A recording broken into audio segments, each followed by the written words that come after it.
കേരളമൊഴികെ കോൺഗ്രസ് സംസ്ഥാനങ്ങളിൽ വന്ദേമാതരം പാടിയത് പൂർണ്ണ രൂപത്തിൽ. പോസ്റ്റുകൾ പിൻവലിക്കപ്പെട്ടതിന് കാരണം സാങ്കേതിക തകരാർ. മുഖ്യമന്ത്രിയെ വിമർശിച്ച പോസ്റ്റുകൾ നീക്കം ചെയ്ത വിഷയത്തിൽ വിശദീകരണവുമായി മെറ്റ. സദാചാര വിരുദ്ധൻ. NSS ബോർഡിലിരുന്ന് മറ്റൊരു മതത്തിൽ വിശ്വസിച്ചു. ഗണേഷ് കുമാറിനെതിരെ NSS.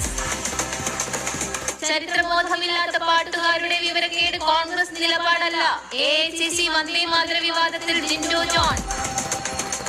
AICC ആസ്ഥാനത്തെ വന്ദേമാതര വിവാദം. പറഞ്ഞത് ഒന്ന്, പാടുന്നത് വേറൊന്ന്. ക്ലാരിറ്റി അല്ല, കൺഫ്യൂഷനാണ് കോൺഗ്രസിനെ എന്നും നയിക്കുന്നതെന്ന് AA റഹീം. കൊച്ചിയിൽ അന്തർ സംസ്ഥാന ബസ്സുകളിൽ MVDയുടെ മിന്നൽ പരിശോധന. 1 കോടിയിലേറെ രൂപ പിഴ ചുമത്തി. 72 കേസുകൾ രജിസ്റ്റർ ചെയ്തു. മെസ്സി വിവാദം. മത്സരം നടത്തി ഇനാം പ്രഖ്യാപിക്കാൻ ഇത് റിയാലിറ്റി ഷോ അല്ല. റിപ്പോർട്ടർ ചാനൽ MDയുടെ വെല്ലുവിളി.